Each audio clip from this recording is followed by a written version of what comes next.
Hello and welcome to the Goon Talk, back again with you guys for another show, for another episode of the Tactical Breakdown series, the show in which we look at the players that Arsenal have been linked to and we look at them in a way in which gives you all the information you could possibly want regarding those players. And today is no different as we look at Marc Roca, the Espanyol midfielder, been linked with Arsenal for about a week now, specifically in Spain, which makes these links possibly more credible, although if you do take these reports with a pinch of salt, Spain is definitely one you should take a bigger pinch of salt with sometimes, especially with the likes of Marca and etc.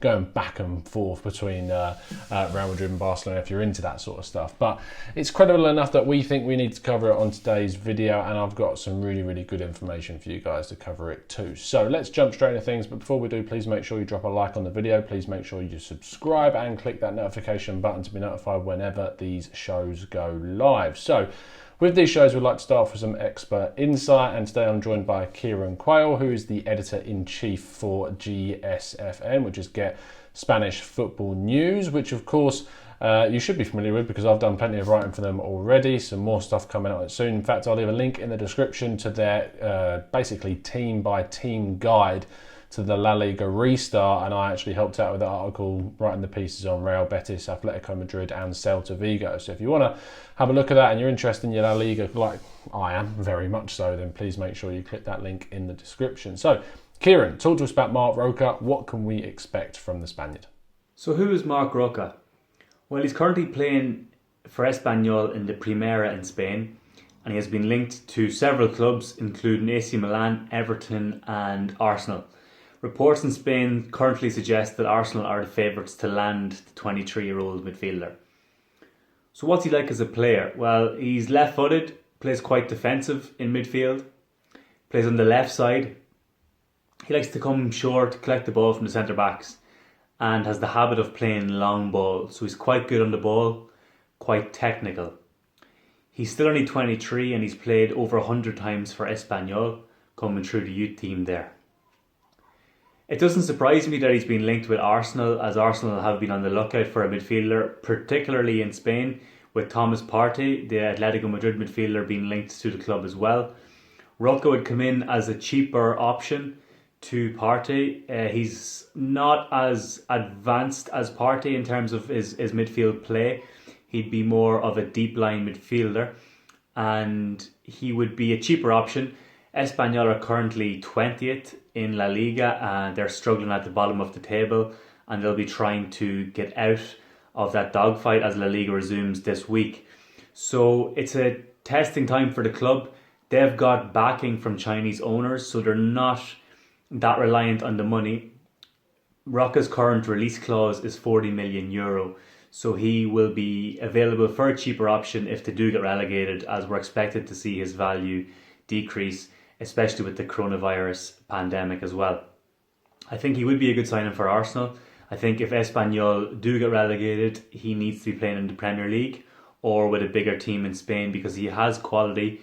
He's played for Spain at under 21 level, and he definitely has the ability to play for a bigger club such as Arsenal. The fact that Arsenal have Mikel Arteta there, already a Spanish link, would suggest that he would be considering the option quite seriously. And La Razón and Sport, two papers in Spain, have both reported that Arsenal are the favourites to make the signing. So we will see. There's still 11 games remaining in La Liga. Roca's going to be firmly focused on keeping the team that he's played with throughout his professional career in the top flight. And if Arsenal do come knocking in the summer, well, they're going to get a very good midfielder. A midfielder who likes to control the ball. He's good, he's technical, he's left-footed, he's a younger Granit Xhaka. For me, he's a better player than Granit Xhaka. Plays in a similar mould on the left of the midfield.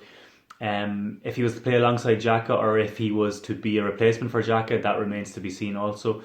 But he is a very good midfielder, very good passing ability, technical. He's 6 foot, so he's also good in the air. And we will see what happens with Marc Roca's future at Espanyol, and if he will end up at Arsenal. Thank you very much.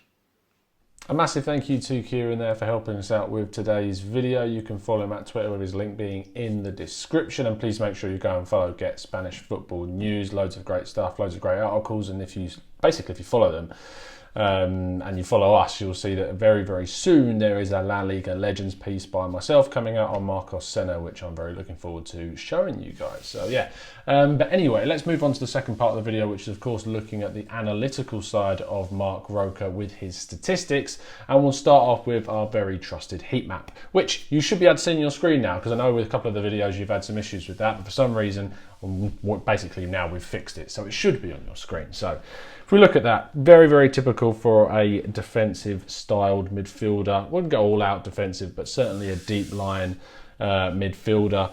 Much more focused on him being in his own half, but he does favour that left-hand side, as Kieran said, but he covers a wide area of the pitch, pushing forwards when he needs to, but ultimately being in that defensive discipline position when he needs to get in there to make those challenges and make those interceptions. Let's then move on to his defensive statistics.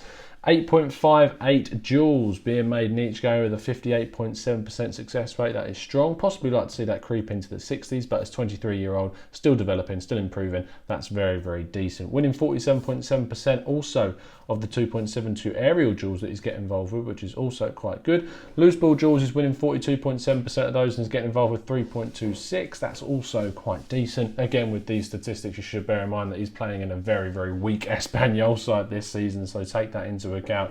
He's having to get involved with plenty of challenges, and he's actually doing a very good job as opposed to his teammates at the moment.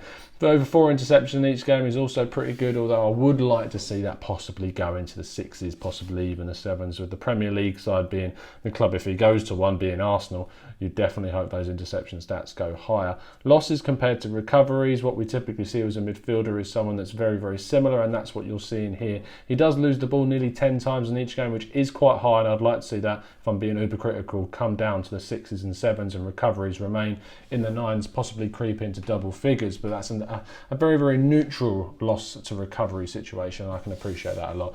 1.23 clearances, over 2,000 each games, but interestingly that doesn't lead him to have too many yellow cards, but he does do the odd couple of fouls in each match. Let's move then onto his passing statistics.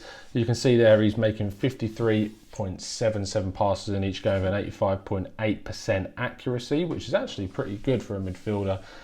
Playing in a team which doesn't create too much movement, Espanyol, it's fair to say at the moment. So in a club like Arsenal, I think he'd fit in seamlessly. Long passes even more impressive. A 66.5% accuracy is very, very good. 8.61 being made in each game, and he loves pinging the balls out to the wide flank. Certainly part of his game that you can look at when you watch him play when La Liga restarts. Through passes 1.17 with a 51.4% success rate is pretty good. Crosses not too much part of his game with a central defensive sort of player, leading to low assists, XA and second assist. Passing to the final third though, 78.3% accuracy is very good, leading to a pass into the penalty box of 49.1%, but only 1.74, and you wouldn't expect that accuracy to be too high. You wouldn't expect the frequency either to be too high. 37.41 received passes with a 37.41 received passes is never going to have accuracy, so what am I talking about there? But forward-backward pass ratio is actually very, very strong. A defensive midfielder can often fall into the trap of passing the ball backwards way too much, but this is not the case here.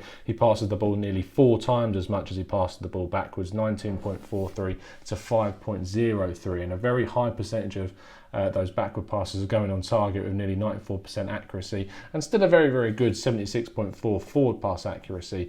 Very good, probably played too strong, but a good, solid, decent accuracy at those forward passes. Like to see that creep into the 80s though. Finally then, we move on to those attacking stats, which a defensive midfielder is always a little bit of a funny one. He has scored a decent couple of goals this season, it's fair to say, from that position, which is also good that he gets involved. He's just not one-dimensional, which is good to see. The shots, I mean, that's where you typically see them been taken from for someone that plays in that position. It's speculative, he gets them when he can. But can creep up in the box sometimes too. Crosses, not part of his game, we mentioned that in passing. Dribbles, he's not someone who actually likes to dribble on the ball too much, and that leads to him having over just 1 dribble per game of a 63.4% success rate when he does. He's very much someone who likes to take the ball and pass the ball. He keeps the play ticking over, he doesn't like to lose the ball too much, he likes to recover it as much as possible, which is good. Offensive duels, 3.83, winning 43.8% of those.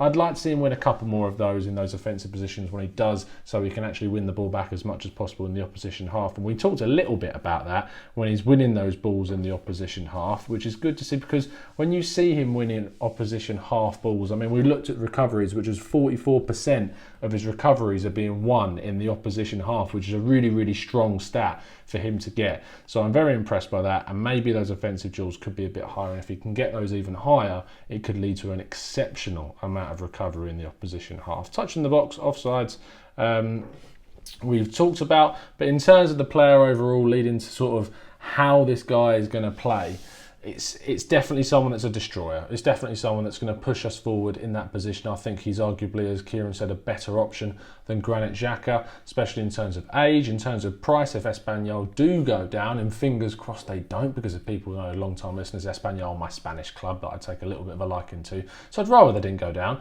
But if they do, Arsenal are definitely going to get a cut price deal. At minimum, you're looking at 40 million euros for a buyout clause, but hopefully Arsenal can whittle that price down with their negotiations, which are notoriously not very good. So who knows? Please let me know what you think of Marc Roca in the comments section below. If you have enjoyed the show, please make sure you drop a like on the video and subscribe to the channel if you're new, and turn those notifications on so you never miss a show. We'll see you again very, very soon, and as always, up the Arsenal.